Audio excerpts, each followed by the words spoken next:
Hello and welcome to Good Evening Britain, a Force for Good's weekly show coming to you live from our studios here in the heart of the great British city of Glasgow with me, your host, Alistair McConnachie. We're broadcasting on all our digital platforms throughout the United Kingdom and across the world. We're bringing you quality, pro-UK comment and analysis every Wednesday from 7 until 8 p.m. on Facebook, on YouTube, on Twitter, and also on TikTok.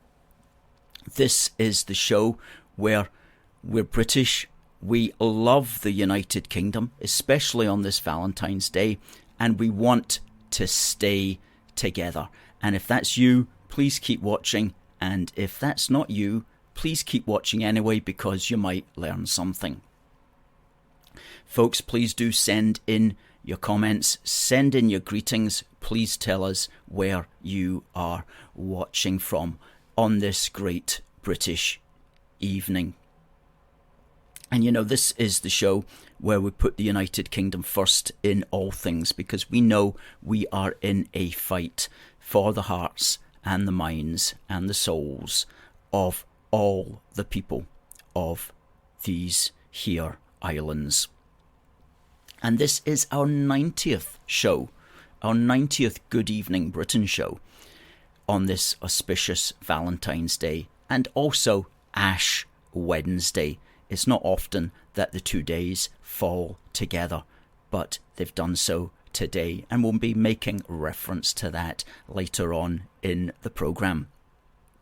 Now, folks, if you're watching on YouTube, please smash that thumbs up button. That's a key way that it tells YouTube that we're broadcasting, and it's a key way that it sends out the notifications to other people. If you're watching on Facebook, please give us a like, and please do share as well. We depend upon our viewers getting this message out. And if you're watching on Twitter, now called X, please give us a repost. And if you do a quote repost with a positive comment, then we can repost that post to 28,000 people. A win-win situation, a 360 win. So folks, please do that. And please note that we're now monetized on YouTube as well. And we're open for super chats. Please keep watching. It's going to be quite a busy week, actually, in British politics. We've got, well, what's left of it, that is, we've got 2 by-elections tomorrow. One is in Wellingborough, and the other is in a place called Kinghorn. And the one in Wellingborough is a result of the Tory man having been subject to a recall petition. And it's going to be interesting to see who wins that. It's a very strong Tory area. They have a majority of that last election of at least 18,000. So they are the projected to win it. But everybody will be looking at to see how their majority has been reduced. And many people will be watching to see how well the Reform UK candidate is going to do, and he is the strongest candidate that they've got. That's Ben Habib, who many of you will know, regular performer, a regular guest, I should say, on GB News. So just how he does in that strong Tory area may give people an understanding of what Reform is going to do and what it's going to be able to deliver, and the impact that it's going to make on the Tory marginals at the next general election. So that's going to be a good one. The other one is in Kinghorn, which is a result of the Tory just resigning. He was clearly in the wrong party to begin with, and he resigned over something to do with global warming. So that tells you really everything. And he was on the wrong side of that particular debate, you know. So he resigned on that, and the seat became vacant. And then there's another one on the 29th of February, which is going to be very interesting. That's in Rochdale, and the Labour Labour have withdrawn their support for the Labour candidate because of various controversial comments that he made. And so Labour won't be campaigning officially for the Labour candidate, and it's likely that many of those votes will actually go to George Galloway. And the last I heard, it was George Galloway who was the favourite to win the Rochdale one, but that's not until the 29th of February. But in the meantime, we've got a couple tomorrow. Tell us what your thoughts are on that and who's likely to win it. British Legend says hello, Alistair, and Christopher says good evening from Falkirk to all, as does Ryan from the West Riding of Yorkshire. Good evening to you, Ryan. The other crazy thing that was happening as well this week was, and we'll just talk about this for a moment, was Labour, now I'm going to say MP, Douglas Chapman, found out that there's a cafe in Edinburgh Castle called the Redcoat Cafe.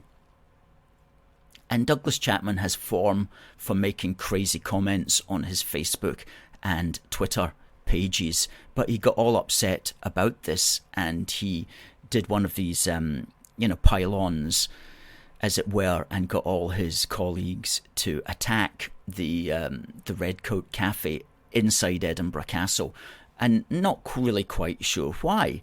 But I'm presuming they identify being very, very poor at their Scottish history. They presume that Redcoats is maybe some kind of English thing or something like that. Well, I'm just going to show you in a few moments that it's most certainly not. But he did that as well without realising that the Redcoat Cafe is complementary to the Jacobite dinner venue, which sits next door, a prestigious dinner venue in Edinburgh Castle, which sits next door to the Redcoat Cafe. That's why they put the two of them presumably together, and created such a storm that the people in charge of those venues, which is something called Historic Environment Scotland, HES, which is a government quango, they said that they're now going to review the names of these establishments. Well, I hope that they don't do anything stupid. I mean, like, what are they going to change the names to? You know, because that's the big worry. I don't mind them raising these historic issues, because it's good to look into history and always remember it and explain it, as I'm about to do in a few moments. But I mean, what are they? Hopefully they'll keep the names, or they'll change it to something even better. But you know, the fear with these SNP government quangos, government so-called, is that they change it to something like ridiculous. Like they change, I don't know, what would they change the Redcoat Cafe to? The Red Clydeside Cafe or something like that. You know, the Red Flag Cafe. And then what would they change the Jacobite one to? The Rosa Luxemburg Cafe, or, something, the Hammer and Sickle, or something, something that's, no, that's not even, it would be ridiculous. So that's the big worry, is that they do something to appease their SNP masters, which lowers the tone of the cafes in some way, and of course of the dinner venue. But that's your SNP types for you. They don't really know very much about British history in that regard. And in that regard, we do, because we have this magazine in the office, Redcoats. We got this a couple of years ago, maybe 3 or 4 years ago. And it basically tells you everything you could ever want to know about the Redcoats. And I'll just actually read 1 or 2 paragraphs here about Redcoats and where they came from and what they're about. And the reasons for red. In addition to cost considerations, the adoption of redcoats for the ranks of the British Army occurred for several reasons. The popular myth that red would obscure the flow of blood from combat wounds is specious. Bloodstains on the red actually appear black, However, amid the smoke of battle, the Redcoat helped to distinguish friend from foe, assisted commanders in the placing of troops, and prevented the enemy from accurately assessing the numbers of British soldiers on the field because tightly packed red ranks appeared as a solid block. In time, the Redcoat became symbolic of worldwide British military might and actually raised the morale of the soldiers who wore it. However, the increasing accuracy of artillery and proliferation of highly accurate rifles rather than muskets were among the factors resulting in standard issue red giving way to khaki, which it did at the start of the 20th century. But the first redcoats for what was then at the time, just prior to the Union actually, occurred during the war against Spain in the Battle of the Dunes on the 14th of June 1658. And then redcoats again during the War of the Spanish Succession, which is a war that we're going to have to look into because that occurred between 1701 and 1715, which was during the period of union, parliamentary union. And that war, the War of the Spanish Succession, did have an impact upon the consideration for the union of the parliaments, but I've never seen it properly explained anywhere. So it's something that we're going to have to write an article on in 2027, when it's the anniversary of the Union of the Parliaments. We're going to do a special Union of Crowns magazine, a Union Heart magazine, and we'll definitely have a page on that. And then, of course, the Jacobite Rising of 1745, when it was the British Army, and many of the Redcoats would, of course, have been Scottish soldiers as well. Then it was the 7 Years' War, and then battles in Canada, and then the American War of Independence. That's another time when, or as we call it, the American War of Separation. That's another time when the Redcoats became popularly known. That was 1775 to 1783. And then, of course, the Napoleonic Wars, and the Peninsular War, and then the Crimea War, and then the Zulu Wars, and we've all seen Rorke's Drift, and the Redcoats defending Rorke's Drift, and then the First Boer War, which finished in 1881, and then it was in the Sudan campaign with Kitchener that the Redcoats made their last battle stand, as it were, at the Battle of Firket on the 7th of June 1896, when a detachment of Connaught Rangers, Irish soldiers, manning a Maxim gun battery, wore their redcoats. But after that, once you get into the 1900s, the redcoats gave way to khaki and camouflage. But of course, the redcoats are still the formal uniforms for the Guards regiments and other regiments to this day.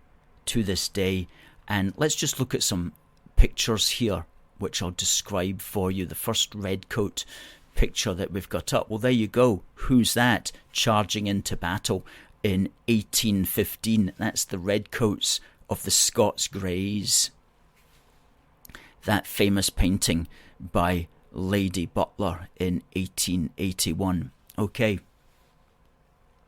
Next picture. That's the redcoats of the Sutherland Highlanders at the Battle of Balaclava in 1854.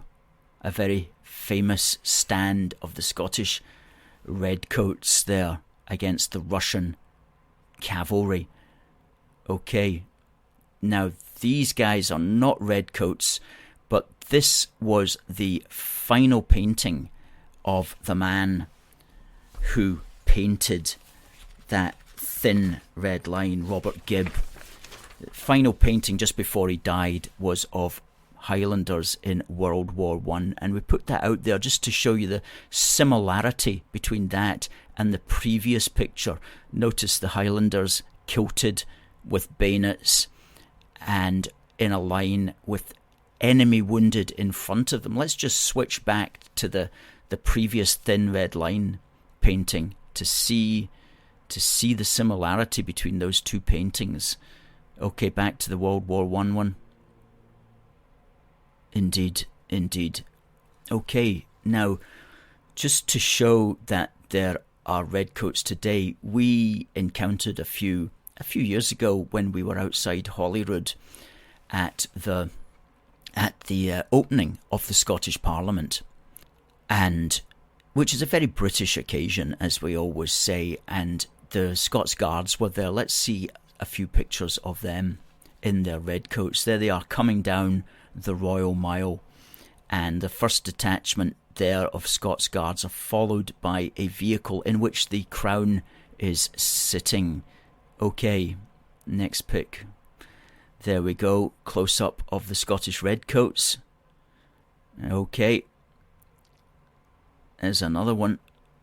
Okay, that was them arriving, and they had their backs to us then. Okay, this detachment turns round and comes over towards us. Okay, and we get a classic shot there, which is one of the best pictures AFFG's ever taken, actually. We were, as you can see, our person was right at the front there, and we used that in the wee book for the Union, I think, that picture. So that was a good day. That was a good day, and we always say that, you know, we have a whole chapter here in our new book, One Big Country, about the Britishness of Holyrood, and a lot of people think, what are you talking about when you say that, Alistair? Well, all is revealed here on page 52, along with lots of other things which you can get by simply going to amazon.co.uk and searching for One Big Country, the premier book of the Union and the premier series. This is volume 1. We're aiming for 5 volumes of this over the next 5 years, because that's what's important at the moment. It's important at the moment to use this time that we've got to really get into making the case for the Union. Joseph says SNP will lose hundreds of seats, well, tens of seats in the next general election. Politico predicts SNP will have 17 seats in the next UK general election. Yes, they do, and that's an important kind of point to note, I think, because, you know, Humza had his reshuffle a week or so ago, and Kate Forbes was nowhere to be seen, and people are generally believe that Kate Forbes is the rising star of the SNP, but she was clearly deliberately excluded from Yousaf's most recent cabinet. And the reason for that, no doubt, will be just to keep her in the background and not be seen as a contender.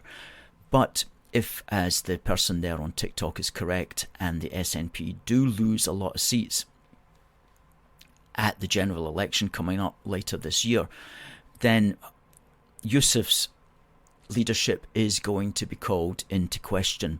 And while it looks like the SNP are going down at the moment, and while they may well suffer at the general election, as soon as they put in a new leader, if that leader is Kate Forbes, then they could very well start rising in the polls again, especially depending upon how good or bad Keir Starmer ends up doing as British Prime Minister. And remember, we've got a Holyrood election in 2026, so if there's a 2-year run-in for that, and Kate Forbes is the media darling in Scotland, and believe me, the media will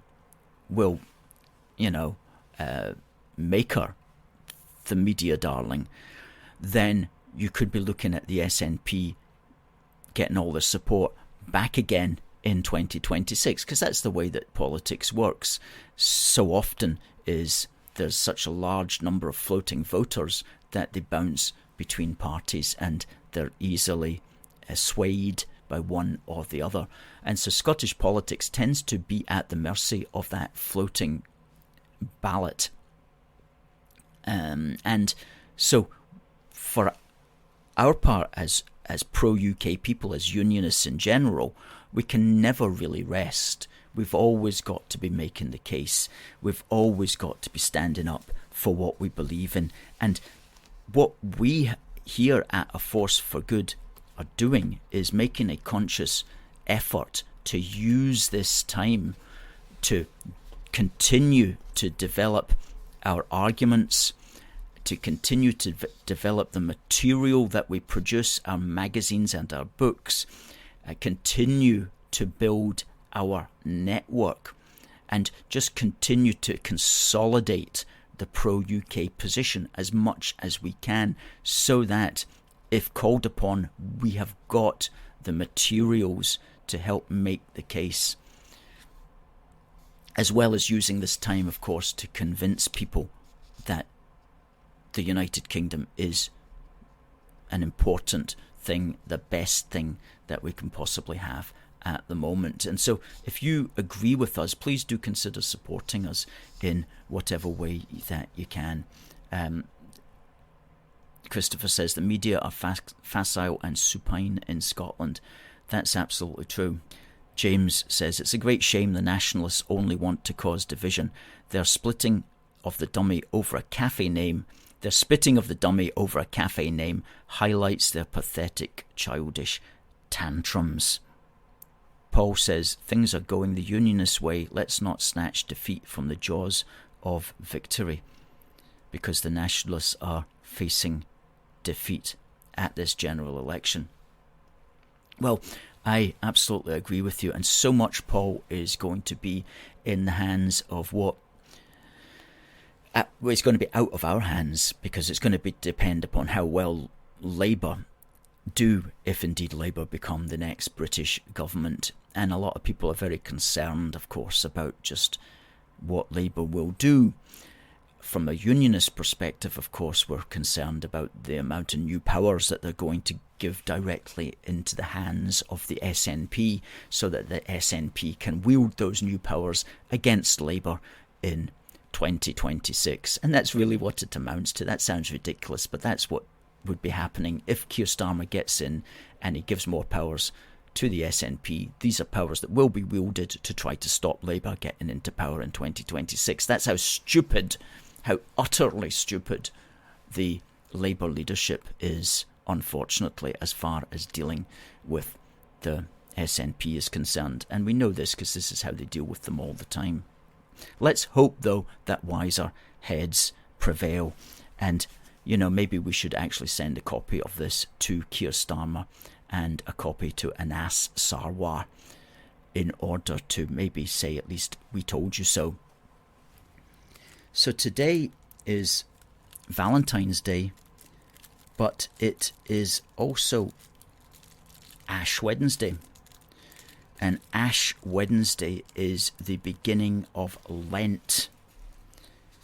And Lent is the period, the Christian period, which commemorates the 40 days and 40 nights that Jesus spent in the desert, being tempted by the devil prior to him going on his ministry. And some people use the Lent period, which is actually 47 days, to deny themselves certain things. It's both a Catholic and a Protestant thing, although not all the Protestant denominations follow it, but I think many of them do. And so Ash Wednesday is the first day of Lent, and it's also the day that there is a rather crazy football match that occurs in an area in Ashbourne in Derbyshire called the Royal Shrovetide football match. And this is a football match, which is not really a football match, it's more like a kind of rugby scrum, which has been going on every year since 1667. And it's a game between two parts of the town, and they start in the middle of the town, and a ball gets thrown out, and the winner is the side that gets the ball to the other side of the town. And it's a bit of a kind of crazy thing, and it doesn't have any rules except committing murder or manslaughter is prohibited and unnecessary violence is frowned upon, and the ball may not be carried in a motorised vehicle or hidden in a bag or in a coat or in a rucksack, and that cemeteries and churchyards are out of bounds, and that playing after 10 p.m. is forbidden, and to score a goal the ball must be tapped 3 times in the area of the goal at the other side of the town. And it begins on Shrove Tuesday, and it's a 2-day game, and we've got 1 or 2 pictures of it here which we'll just put up. And so there you get the idea. There's the ball in the middle. I think that's from last year. And that was the picture yesterday, and the ball gets thrown out from that centre there. And it seems to be quite a patriotic thing there, because they've got the Union Jacks flying, which one always likes to see there. And that's the ball that's yesterday. That's the ball about to get thrown out for the first time. Nice Union Jack with a crown in the middle of the ball there. Fantastic. Every football should look like that, in my opinion.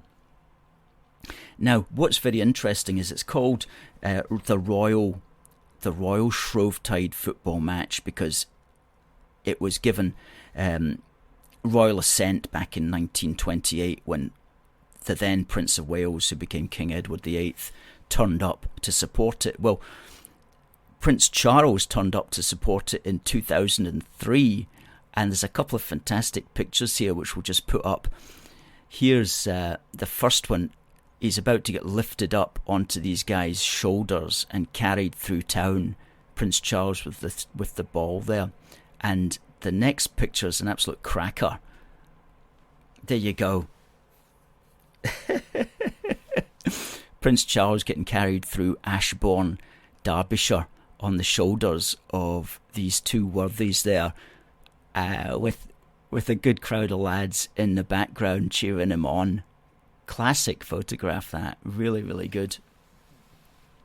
Definitely cheers you up when you see that picture. So that was back in 2003. He needs to go back, I think, definitely, and repeat that one again, although he was 20 years younger when he was doing that.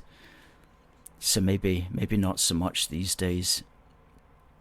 But maybe Prince William, actually. It would be Prince William's turn, and I'm sure he will turn up one of these days for the same treatment. Okay, excellent.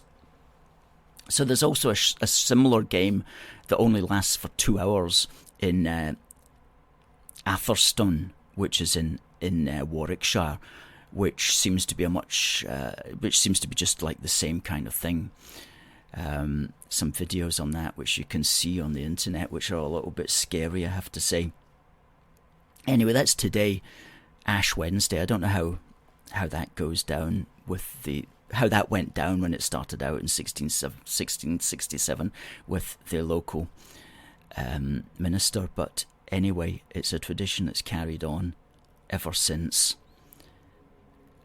Every Ash Wednesday and Shrove Tuesday. Cool. I'll ask a question about that in a minute. Alan says, will you ever resume the walks around famous sites that you used to stream? Always were enjoyable and informative. Good stuff, Alan. Yeah, we do have ideas for that. What we find with these things is they are quite time consuming and quite expensive for us to do. We do have 1 or 2 places that we'd like to go to related to the Union when we can take a couple of days out of our schedule. And thanks for suggesting that. We'll need to look at that again this year, definitely. I want to look just to tell you that we've had a busy week actually. We've written 3 articles this week, which you'll find at our website, aforceforgood.uk, 2 of them on immigration and 1 of them on history. The one on history is a repurposed article that appeared originally on our legacy site several years ago. And this year we're going to get all the articles on history from the legacy site onto the aforceforgood.uk site. But the 2 on immigration, one is a reply to this lady here, who says mass migration is slowly bankrupting the UK, and she makes a lot of good points in this video. However, one point which made me stop and pause is when she says here, the trouble is British workers can't or won't do the jobs. And I wondered about that, and I thought, how true is that? And I know that we hear that, but for me it doesn't really ring true. And so I wrote an article on it, which you can find on our website here. And the article's called Why We Don't Need Immigration to Fill Vacancies. And I make reference to her article here. And I say that it doesn't ring true, and for 3 reasons. Firstly, immigration itself creates more vacancies. As more people come into society, they create more demand for goods and services. This in turn creates more vacancies, which require more people to fill them, which requires more immigration, which creates more vacancies, which require more people to fill them, and so on and on. And the situation that we're in at the moment is mass immigration creates more vacancies and thereby creates a demand for more immigration. It's really that's the issue. You can't blame British workers for not filling these vacancies, because many of these vacancies are only there because of mass immigration, and as a consequence there are often also very low wage jobs as well. In an economy without that constant supply of people, the vacancies which did exist would be more keenly sought after and would pay more. And therefore, contrary to what we're told, the British workers would be more inclined to fill them. And it's not just Alistair McConnachie making that argument. This was the argument that I took from the House of Lords report back in 2008, when they wrote a very insightful report entitled The Economic Impact of Immigration, and they made the argument there, which I've just detailed. They say here, because immigration expands the overall economy, it cannot be expected to be an effective policy tool for significantly reducing vacancies. And they further elaborate upon that. The argument that sustained net immigration is needed to fill vacancies and that immigrants do the jobs that locals cannot or will not do is fundamentally flawed. It ignores the potential alternatives to immigration for responding to labour shortages, including the price adjustments of a competitive labour market and the associated increase in local labour supply that can be expected to occur in the absence of immigration. These are all just economic facts. So while, of course, there may be some British people that simply don't want to do any kind of jobs whatsoever, it's not fair to tar all British people with the idea that we're all just somehow sitting on our backsides and we absolutely need immigrants in order to ride around town in motorcycle bicycles. You know, it's not like that's completely really missing the point. And the second reason is immigration fills a wages gap, not a skills gap. It's not that we're wanting skills, it's that we don't have the people who will do the jobs at the price that they would get paid for it. And the third reason is that not everybody actually wants to work in fields which are entirely dominated by recent immigrants, and we've heard that argument anecdotally, especially in the care home industry, which is an industry which recruits from abroad to a very large extent. So ultimately, the economy should serve the people, and we shouldn't be constantly importing people in order to serve the economy. That was one of the articles that we put out there this week. And the other was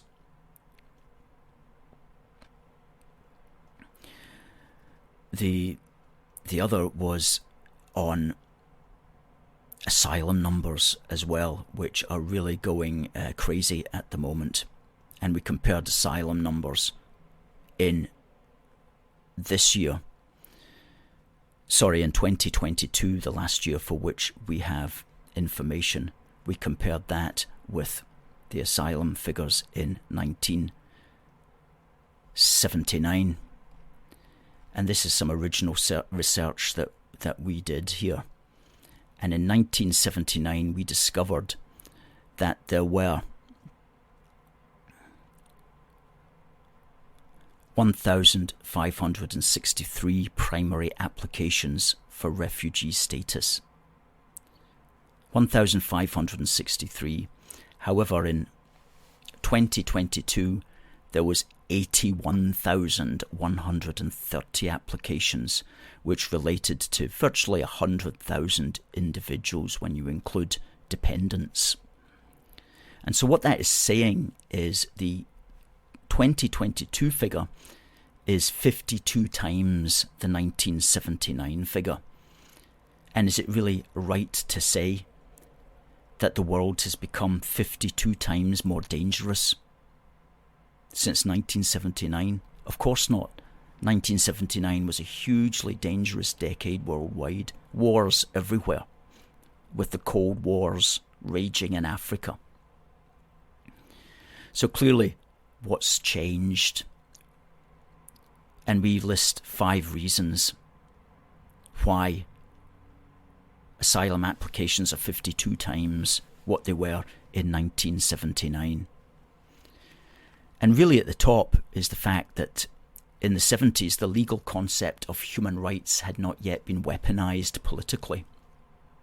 You didn't have immigration and asylum lawyers and legal firms to the extent that we have them now. There was no immigration industry in the UK.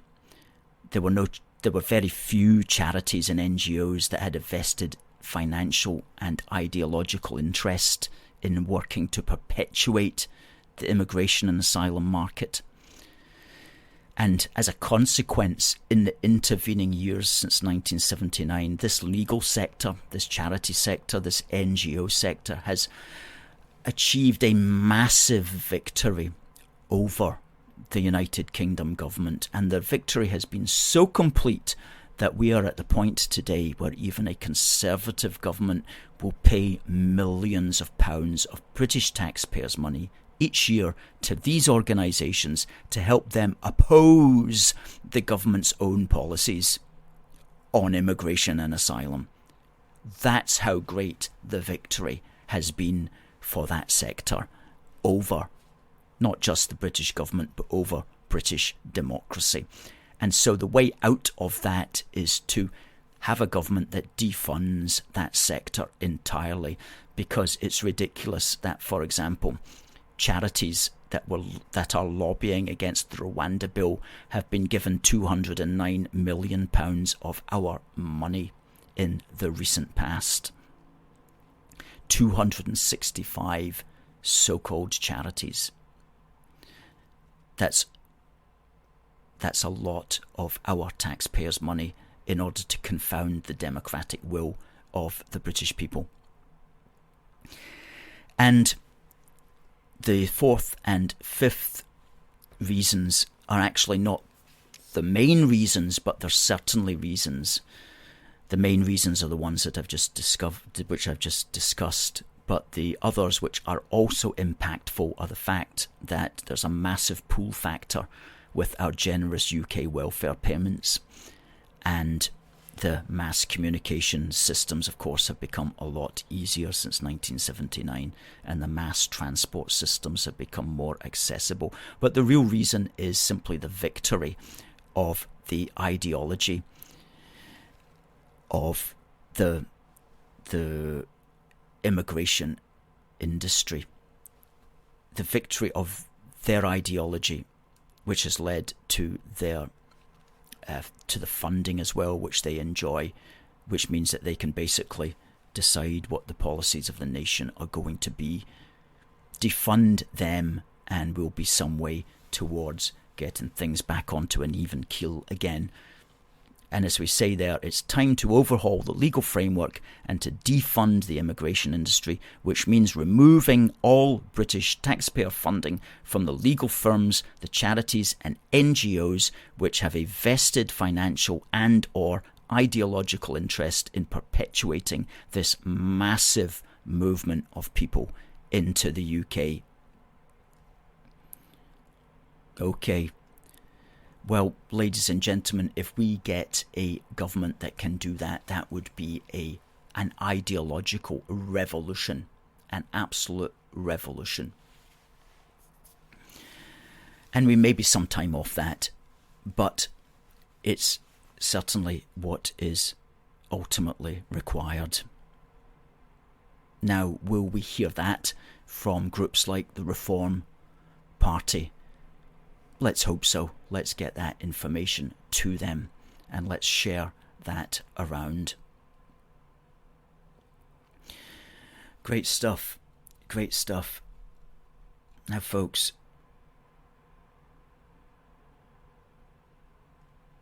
Paul says, asylum seekers used to be ballet dancers, athletes and diplomats from the Eastern Bloc.